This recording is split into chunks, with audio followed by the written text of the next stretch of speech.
एक तो आज हम पढ़ने वाले हैं ह्यूमन डीएनए प्रोफाइल बिल के बारे में। ठीक है, डीएनए के बारे में आपने जानना था, डीएनए फिंगरप्रिंटिंग के बारे में जानना था। अब इसी क्रम में क्या है, वो ह्यूमन डीएनए प्रोफाइलिंग बिल आया। ठीक है, ह्यूमन डीएनए प्रोफाइलिंग बिल आया। दरअसल इस बिल का जो मुख्य उद्देश्य रहा वो नेशनल डीएनए डाटा बैंक की स्थापना करना रहा। क्या रहा वो उद्देश्य की अगर बात करें तो वो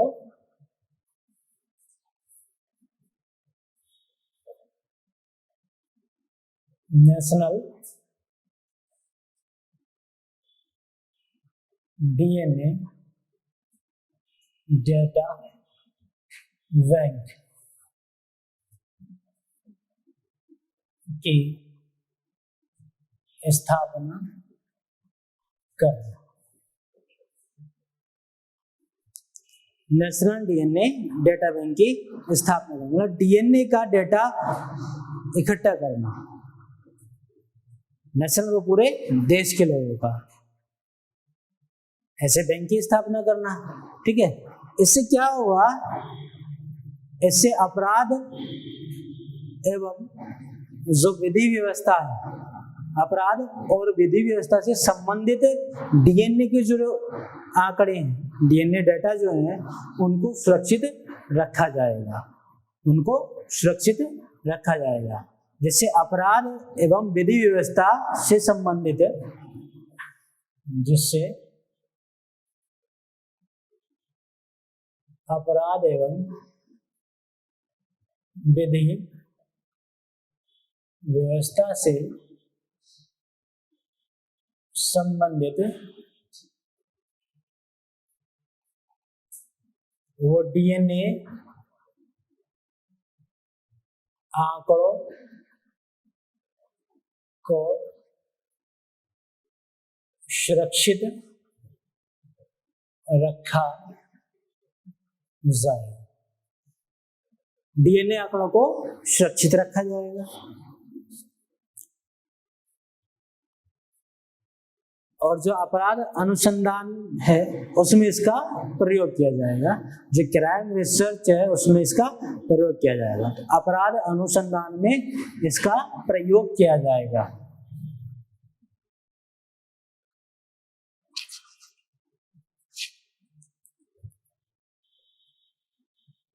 अनुसंधान में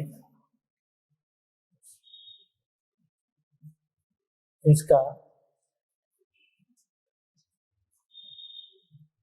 प्रयोग किया जाए, इसका प्रयोग किया जाएगा। ये जो बिल आया इस समय समय पे जैसा इसमें सुधार भी होते रहे। ठीक है, हर साल लगभग ये कह सकते हैं हर साल और दूसरे साल इसमें सुधार, क्योंकि नई नई तकनीक आ रही है, नई नई तकनीक आ रही है, नए नए विचार आ रहे हैं। ठीक है, तो नए नए तरीके भी आएंगे, तो सुधार भी होता जाए। ठीक है, हम ये देख लेंगे कि जो इस बिल में दरअसल वो 7 लिस्ट को जोड़ा गया, या 7 लिस्टें जो है उनके आधार पर डीएनए नमूनों को इकट्ठा करने का प्रावधान दिया गया। ठीक है, तो 7 सूचियों में डीएनए के नमूने को इकट्ठा करने का इसमें प्रावधान है। तो 7 सूचियां कौन कौन सी हैं उनकी चर्चा कर लेंगे। ठीक है, तो इस बिल में अगर आप देखोगे तो वो 7 सूचियों में 7 लिस्ट, 7 सूचियों में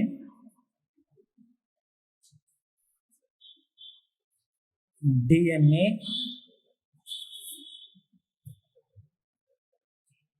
नमूने इकट्ठा करने का प्रावधान है। ठीक है, कलेक्ट करने का, ठीक है, सैंपल डीएनए सैंपल कलेक्ट करने का इसमें प्रावधान दिया गया है 7 लिस्ट में, 7 सूचियों में। ठीक है, इनमें पहले क्या है, वो अपराध स्थल की सूची। पहले में क्या रहेगा, वो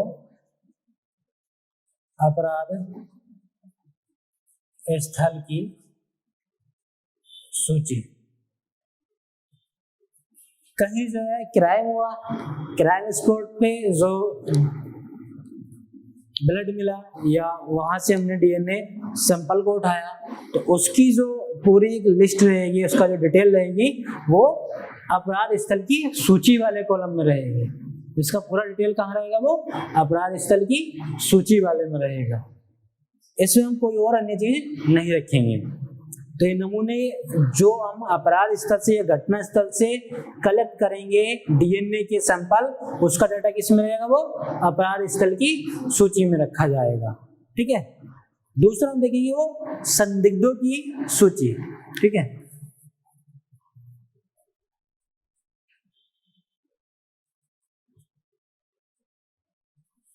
संदिग्धों की सूची।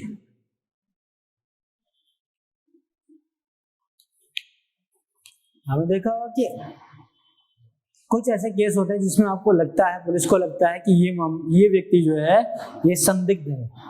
ठीक है, ये संदिग्ध है, इस पे पूरा जो है डाउट है, तो शक के बिना पे पुलिस उस व्यक्ति के डीएनए सैंपल ले सकती है।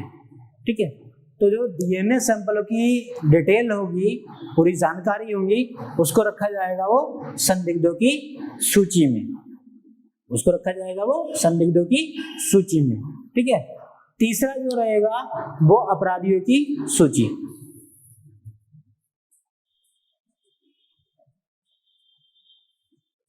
अपराधियों की सूची कैसे रहेगी? फर्स्ट, ये सेकेंड, थर्ड। जैसे अब क्या था, जो संदिग्ध थे उसमें से हमें लगा कि एक हमारा अपराधी निकल के आ गया। ठीक है। अब वो संदिग्ध तो नहीं रहा, अब अपराधी हो गया। ठीक है। अब उसकी जो डीएनए रिपोर्ट है, डीएनए डिटेल रहेगी पूरी, तो वो इस संदिग्ध की सूची में ना रख के वो किस में आ जाएगी? अपराधियों की सूची में। ठीक है। उसकी डिटेल कहाँ आएगी? वो अपराधियों की सूची में आएगी। अब आगे देख लेते हैं। जैसे कुछ लोग क्या है, गुमशुदा हो जाते हैं। ठीक है, गुमशुदा हो जाते हैं, तो अगली लिस्ट रहेगी वो गुमशुदा लोगों की सूची की।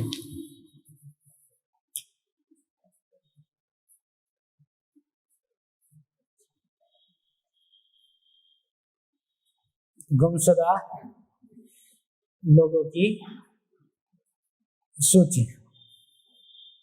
गुमशुदा लोगों की सूची। जैसे कोई व्यक्ति गुम हो गया, उसका पता ही नहीं चल पा रहा कहाँ है, कैसे है। अब उसकी माँ बाप, उसके परिजन जो है बड़े परेशान हैं। तो फिर क्या होगा कि जितने भी लोग ऐसे गुमशुदा होते हैं, एक तो जानकारी उनकी जुटाने बड़ी दिक्कत आती है। तो जिस भी फैमिली से वो व्यक्ति जाएगा, कोई भी हो चाहे, उसकी पेरेंट्स का हम डीएनए डाटा कलेक्ट कर लेंगे, डीएनए सैंपल ले लेंगे। ठीक है।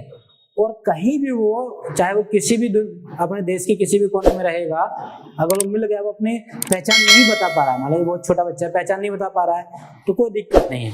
सीधे पुलिस उसका डीएनए सैंपल लेगी, डीएनए टेस्ट करवाएगी, उसी डीएनए टेस्ट को वो सर्वर से मिलान करा लेगी। मैच हो जाएगा कि ये मैच कहा रहा है वो केरल के पेरेंट्स को। तो उससे ऐसे में क्या होगा, पूरी पहचान हो जाएगी कहाँ के व्यक्ति था। तो ऐसे जो सैंपल रखे जाएंगे वो गुमशुदा लोगों की सूची में रखे जाएंगे। ठीक है। अब बात करते हैं, कुछ ऐसे मामले होंगे जहाँ पे जैसे कुछ लोग मर जाते हैं। ठीक है, मर जाते हैं और उनकी पहचान नहीं हो पाती, तो अज्ञात शवों या मृतकों की सूची में अगला क्या रहेगा हमारा? अज्ञात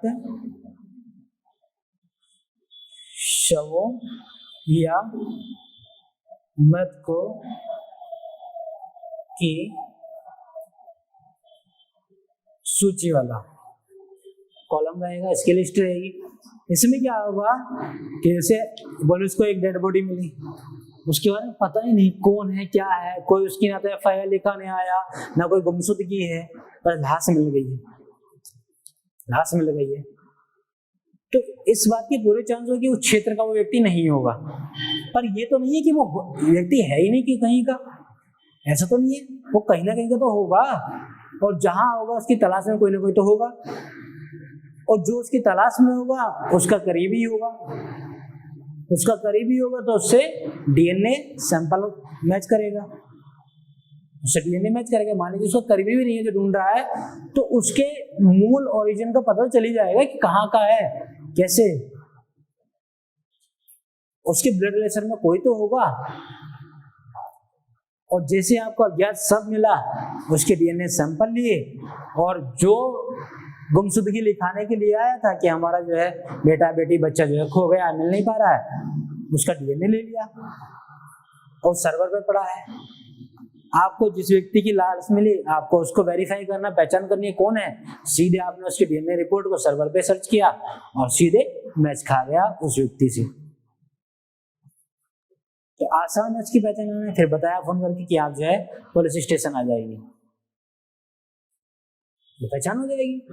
ठीक है, तो ये क्या है, वो अज्ञात सबो या मतलब कि सूची वाला कॉलम रहेगा। इसमें जो है हम एक लिस्ट और रखेंगे, वो यहाँ लिख लेते हैं। इसमें ये एक लिस्ट और बनाई गई है कि जो व्यक्ति अपनी स्वेच्छा से डीएनए सैंपल देने वाले हैं, उनके लिए लिस्ट बनाई गई है। अच्छी बात है ये तो अच्छी बात है कि हम अपनी स्वेच्छा से डीएनए सैंपल दे रहे हैं। इसका मतलब हमारा रिकॉर्ड कहीं ना कहीं रहेगा, सर्वर पे हमारा रिकॉर्ड डीएनए का है। हमसे संबंधित, हमारे ब्लड रिलेशन से संबंधित व्यक्ति कहीं भी चला जाए, वो आसानी से पकड़ में आ जाएगा। अगर उसके साथ कोई हादसा हो जाता है, ठीक है, उसको कोई पकड़ लेता है और उसके हाथ लग जाता है, कैसा भी मामला हो, सिंपल सा रास्ता रहेगा हमारा कि भाई पहले इसके डीएनए टेस्ट कराओ, मैच कराओ, किस खानदान का है, कहाँ से आया है, कौन है। सर्वर पर तुरंत मैच हो जाएगा कि जो है ये उत्तर प्रदेश का है, वहां का रहने वाला है, पूरी डिटेल है आपकी, तो मिनटों सेकंडों में आपकी पहचान हो जाएगी। नहीं तो ये अच्छी चीज है। तो स्वेच्छा से जो है जो डीएनए सैंपल देने वाले हैं उनको सोचिए। ठीक है, स्वेच्छा से डीएनए नमूना मतलब सैंपल देने वालों की सूची भी रहेगी। ठीक है, स्वेच्छा से।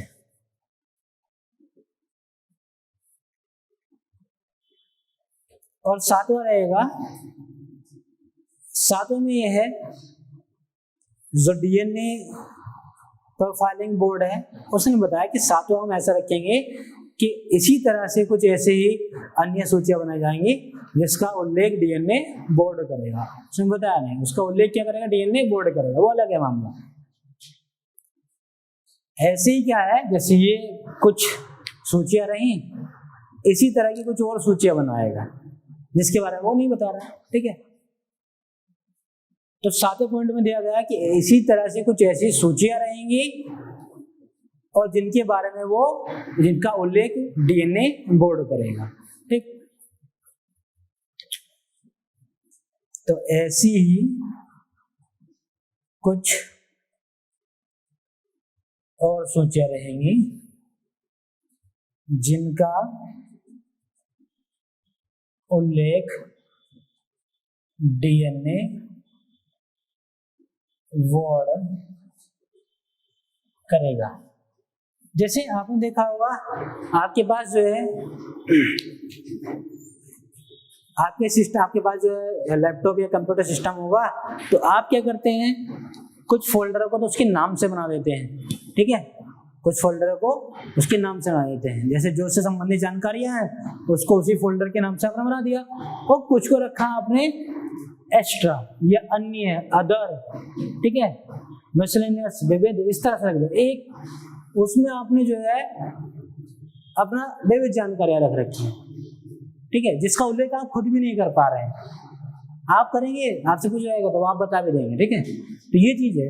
इन्होंने क्या किया, जो डीएनए बोर्ड है तो उसको सातवीं सूची में वही चीजें रखी कि ऐसी कुछ सूचियां जो इस तरह की हैं पहले से, उनको वो डीएनए बोर्ड उल्लेख करेगा। उनका उल्लेख कौन करेगा, डीएनए बोर्ड करेगा। ठीक है, ऐसा नहीं कि वो छिपाएगा, कि चीज को छिपाएगा नहीं, बट वो भी डिफाइन नहीं करा, क्योंकि बदलते समय के अनुसार पता नहीं क्या क्या आ जाए, ठीक है, पता नहीं कहाँ इसकी जरूरत पड़ जाए, तो उसको सीधे वो इस कॉलम में रख देना। इसका मतलब आप इसको जोड़ सकते हैं अन्य वाला कॉलम, अदर वाला फोल्डर। ये हो गया आपका कंप्यूटर सिस्टम का अदर फोल्डर, इसमें अन्य जानकारी, ठीक है। तो ये जो 7 लिस्ट है डीएनए नमूना इकट्ठे करने का, इसमें प्रावधान है, ये लिस्ट थी, ठीक। तो एक बार जो है इसके उद्देश्य को देख लेंगे और फिर इसकी 7 लिस्ट को देख लेंगे, और फिर अंत में जो है इस पे हम एक छोटी सी डिबेट वाला मामला है, इसके पक्ष में विपक्ष में, कुछ इसके विरोध में भी हैं लोग, उनकी बात सुन लेंगे क्या कहना चाह रहे हैं वो, ठीक है। तो एक बार इसको समझने की कोशिश करेंगे। जैसे अगर हम बात करें ह्यूमन डीएनए प्रोफाइलिंग बिल की, तो इसका उद्देश्य रहा दरअसल वो नेशनल डीएनए डाटा बैंक की स्थापना करना। जैसे ब्लड बैंक होते हैं ऐसे ये डीएनए डाटा बैंक होगा। कोई इसमें ऐसा नहीं कि हाँ आपको एक पूरा बैंक खोला, एक ही संस्था होगी, वो पूरा डाटा कलेक्ट कर लेगी, पूरे देश का, पूरे राष्ट्र का, ठीक है। तो नेशनल डीएनए डाटा बैंक की स्थापना करना है। इससे क्या होगा, वो अपराध और विधि व्यवस्था, ठीक है, अपराध और विधि व्यवस्था से संबंधित जो भी डीएनए आंकड़े होंगे, डीएनए के डेटा होंगे, उनको सुरक्षित रखा जाएगा, डीएनए डेटा को सुरक्षित रखा जाएगा। इससे क्या होगा, अपराध अनुसंधान में सहायता मिलेगी या इसका प्रयोग किया जाएगा। इसके संबंध में, किसके संबंध में, ह्यूमन डीएनए प्रोफाइलिंग बिल के संबंध में वो 7 सूचियां जारी की गई। इनका प्रावधान किया गया कि किस तरह से वो डीएनए नमूने, डीएनए सैंपल इकट्ठा करेंगे, कलेक्ट करेंगे। वो 7 सूचियों की हम बात करें तो पहली जो लिस्ट रहेगी वो अपराध स्थल की सूची रहेगी, जहां पे क्राइम स्पॉट का पूरा डिटेल रहेगा, जहां से आपने क्राइम स्पॉट से डीएनए सैंपल उठाया वो पूरा डिटेल रहेगा, किसका उठाया वो डिटेल रहेगा उसमें, ठीक है। दूसरा वो संदिग्धों की सूची वाला रहेगा, जितने डाउटफुल पर्सन है उनके डीएनए की रिपोर्ट इसमें रहेगी, ठीक। तीसरा वो अपराधियों की, जो क्रिमिनल्स हैं उनके डीएनए के सैंपल इसमें रहेंगे, और चौथा वो गुमशुदा लोगों के डीएनए के सैंपल है, उनकी फैमिली के रहेंगे, ठीक है। और फिर पांचवा वो अज्ञात शव या मृतक की सूची वाला कॉलम रहेगा। इसमें क्या है, जो अज्ञात शव होते हैं या मृतक होते हैं उनका डीएनए सैंपल का रिपोर्ट रहेगा, ठीक है। और फिर छठे हमारी लिस्ट रहेगी, जो स्वेच्छा से अपना डीएनए सैंपल देना चाहते हैं। स्वेच्छा से हम लोग ब्लड देना चाहते हैं कि नहीं, स्वेच्छा से कुछ लोग क्या ब्लड देना चाहते हैं। आप लोगों ने तो किसी ने ब्लड दिया नहीं होगा, कोई है ऐसा बाहुबली में ब्लड दिया नहीं, आप लोग कभी नमूने टाइप के हो ना बच्चे, ठीक है, चीकू टाइप के, तो चीकू का नहीं लिया जाता है ब्लड, ठीक है। तो स्वेच्छा से डीएनए नमूने देने वाले की सूची रहेगी, और लास्ट में एक ऐसी सूची रखी जिसका उल्लेख सिर्फ वो डीएनए बोर्ड करेगा, ठीक है। कहने का मतलब ये अदर वाला मामला, ठीक। तो कुछ जो है इसके लेकर के मतभेद हैं, उन मतभेदों की हम चर्चा कर लेते हैं, क्या है वो, ठीक है। इसको साफ कर दूं, साफ कर देते हैं इसमें। तो ये अच्छी बात है या बेकार बात है? चलो अब देखते हैं, पहले समझ लेते हैं इसको, मतभेद जो है उनको भी देख लेंगे, फिर आप जो है फाइनल करना कि अच्छी बात है, अच्छी तकनीक है, अच्छा बिल है या नहीं, ठीक है। इससे फायदा होगा या सिर्फ नुकसान ही नुकसान है, वो देख लेते हैं।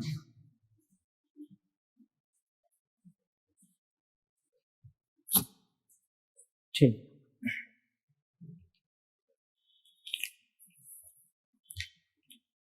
तो इस बिल को लेकर कई प्रकार के मतभेद हैं, ठीक है, अलग अलग स्टेटमेंट है लोगों के, कुछ और कहते हैं, कुछ और कहते हैं, इस तरह से मामला है। जैसे कई मतभेद सामने आ रहे हैं, जैसे कुछ कह रहे हैं कि ये तो सरासर जो है निजता का उल्लंघन हो गया, इसमें किसकी प्राइवेसी रही, किसी की नहीं रही, निजता का उल्लंघन है एकदम नहीं। तो कुछ लोगों का कहना है कि ये तो भाई निजता का उल्लंघन है, इसको निजता का उल्लंघन माना जा रहा है। आपके डीएनए सैंपल के मतलब आपके बारे में सारा पता चल गया, आपको क्या पसंद है, क्या बुरा है, लगता है क्या चीज है, आपकी पूरी प्रोफाइल के बारे में पता चल गया, डीएनए यानी सब आपके लक्षणों के बारे में बदल गया, ठीक है। तो अगर ये तो निजता का उल्लंघन है, मानवाधिकारों का उल्लंघन है। आप सैंपल है डीएनए, ये तो क्या है, मानवाधिकारों का उल्लंघन है, मानवाधिकारों का उल्लंघन है, ये भी मानते हैं। कुछ लोग कहते हैं कि भाई देखिए आप डीएनए सैंपल ले रहे हो तो जेनेटिक जो डेटा है, ठीक है, आनुवांशिक जो आंकड़े हैं उनका हो सकता है दुरुपयोग, उनका दुरुपयोग, क्योंकि डीएनए सैंपल से क्या होगा, एक व्यक्ति के लक्षणों का, विशिष्ट लक्षणों का, उसके गुणों का पता चल जाता है। तो कोई व्यक्ति चाहे कि पता चला कि ये बहुत इंटेलिजेंट व्यक्ति था, इसका डीएनए सैंपल है हमारे पास, ऐसे में क्या है, वह डीएनए सैंपल किसी दूसरे जीव में डाल सकते हैं और दूसरे व्यक्ति को अपनी जो जिसको आप वांछित गुण देना चाहते हैं वो उस व्यक्ति से ले सकते हैं। ये पढ़ा था कि नहीं आपने? तो ऐसा कर सकते हैं। ये तो इससे क्या हो सकता है कि दुरुपयोग हो जाए, तो इस बात पे भी उंगलियां उठती हैं। जो आनुवांशिक आंकड़े हैं, तो आनुवांशिक आंकड़ों का संभावित दुरुपयोग होना,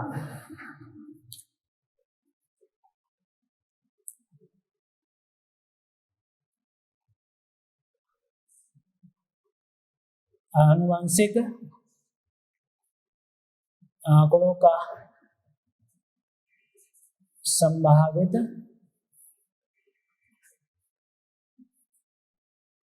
दुरुपयोग हो सकता है, ठीक है, हो सकता है, ये भी इसमें रखा गया।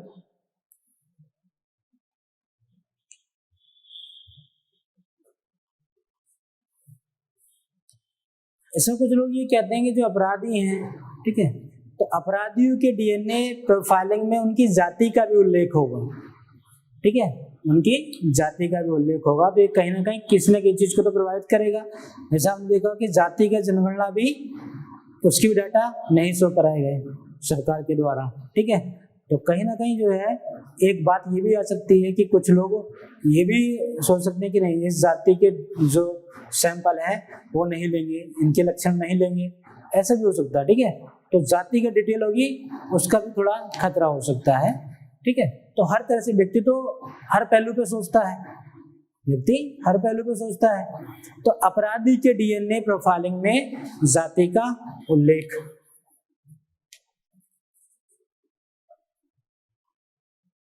अपराधी के डीएनए प्रोफाइलिंग में जाति का उल्लेख,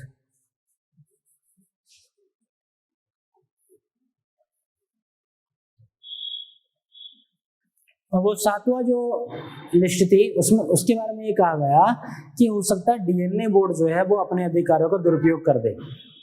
जैसे किसी को, बड़े बड़े बिजनेसमैन है, पैसे वाले लोग हैं, भाई डीएनए बोर्ड में भी तो व्यक्ति ही होंगे ना, एक टीम होगी, ठीक है। तो हो सकता है किसी को बिक जाए, पता थोड़ी ना, कोई डॉक्टर बिक जाए, कोई साइंटिस्ट बिक जाए, किसी व्यक्ति से बोले कि जो है भाई हमें एक ऐसा बच्चा चाहिए जो स्मार्ट हो, इंटेलिजेंट हो, लेंट हो, हर मामले एक्सपर्ट हो, और आपके पास सारे डाटा है, डीएनए के सैंपल हैं सारे, सब नमूने, तो आप छांट छांट के असेंबल कर लोगे। ये मान लो यह सिस्टम को असेंबल करते हैं ना कंप्यूटर, सुपर कंप्यूटर बना लोगे, ऐसे सुपर बेबी बना लोगे, डिजाइनर बेबी, डिजाइनर बेबी का भी कॉन्सेप्ट है, वही पढ़ा जाएगा।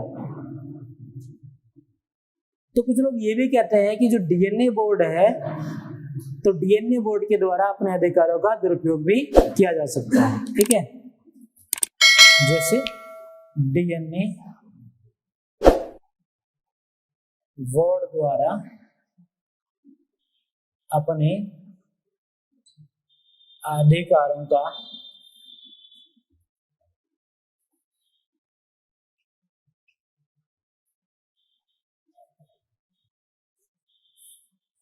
दुरुपयोग, मिस यूज भी किया जा सकता है, जैसे चलो ये तो एक अलग बात रह गई कि डिजाइनर बेबी वगैरह, असली चीज ये है कि कोई डीएनए बोर्ड की टीम का मेंबर अगर मान लीजिए किसी विदेशी शक्ति से बिक गया, या बिका नहीं मतलब मान लीजिए उसको जो है किडनैप कर लिया, और उस व्यक्ति से आप उस राष्ट्र के प्रत्येक व्यक्ति के बारे में जानकारी जुटा सकते कि नहीं?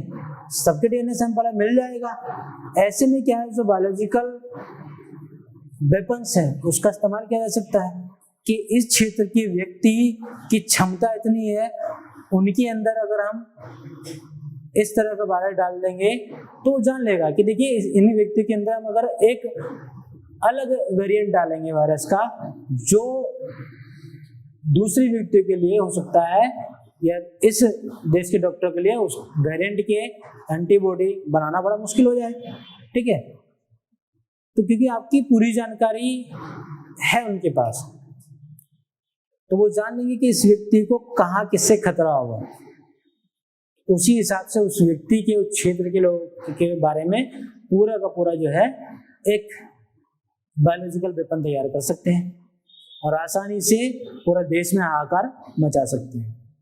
जैसे कोरोना वायरस चला था तो आप लोगों ने सुना होगा, अक्सर ये अफवाह ही कहेंगे उसको, ये अफवाह चली थी कि जो गांव के लोग हैं उनकी इम्यूनिटी सिस्टम बड़ा मजबूत होता है।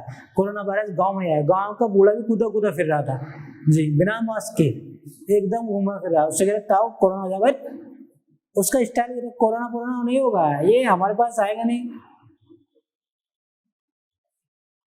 और शहर के व्यक्ति को आप देखो डबल मास्क लगाए हैं, सैनिटाइजर पूरा नहा रखा है एकदम जी, दूर से दूर बात नहीं कर, दूध वाला है भैया वहीं रख जाओ, 8 घंटे दूध जो है धूप में उबला तब उसके बाद लिया, ऐसे नमूने मिले। वास्तव में ऐसी स्थिति भी है, जो गांव का व्यक्ति है वो खुले माइंड का रहता है, वो कहता है यार कुछ नहीं देखा जाएगा, मौत सामने खड़ी तभी कह यार देख लेंगे कोई बात नहीं यार। तो ये गुण तो है ना उसके अंदर, उन गुणों की जब पता चल जाए कि इसकी क्षमता यहाँ तक है, इसके आगे इसको डरा दिया जाएगा तो ये मामला खत्म हो जाएगा इसका, कि इतने से डर जाएगा ये, अगर हम इसको कोरोना वैसे और वायरस छोड़ेंगे तो इसको कुछ नहीं होने वाला है, इसके लिए कुछ और जटिल वायरस छोड़िए। तो ये भी चीज है कि जो डीएनए बोर्ड है उसके द्वारा अपने अधिकारों का दुरुपयोग भी किया जा सकता है।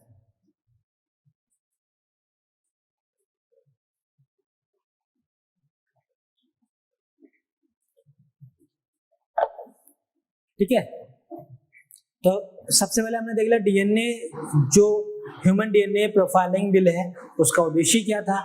ठीक है, उसके उद्देश्य के बारे में हमने जान लिया, साथ ही साथ जो है इसकी मंशा क्या रही कि क्या करने के लिए हम बना रहे हैं डीएनए बैंक की स्थापना क्यों कर रहे हैं। ठीक है, क्या इरादे हैं उन इरादों के बारे में जान लिया, और फिर किस तरह से करेंगे, क्या प्रावधान रहेंगे उन 7 लिस्ट के बारे में भी जान लिया, और फाइनली जो मतभेद है उन मतभेदों की भी हमने बात कर ली। ठीक है, तो ओवरऑल ये जो है ह्यूमन डीएनए प्रोफाइलिंग बिल हो गया।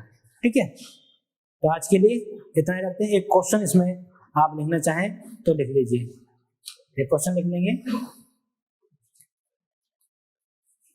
डीएनए प्रोफाइलिंग या ह्यूमन डीएनए प्रोफाइलिंग बिल क्या है। ह्यूमन डीएनए प्रोफाइलिंग बिल क्या है।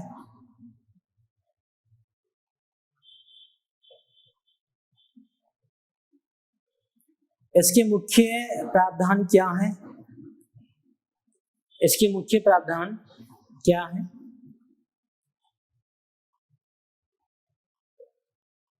तथा इस विधेयक को लेकर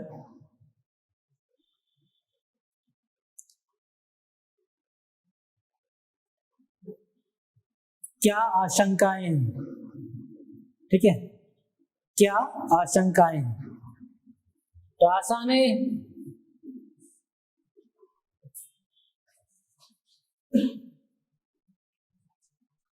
आसान है कि नहीं, कर लेंगे। कोई ऐसा बच्चा है जो लिख नहीं पाएगा आप में से, कोई ऐसा सैंपल है?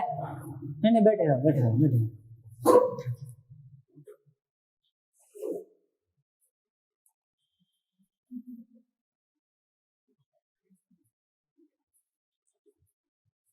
ठीक, अब दूसरा टॉपिक शुरू करते हैं। ठीक है, दूसरा टॉपिक रहेगा हमारा पॉलीग्राफी।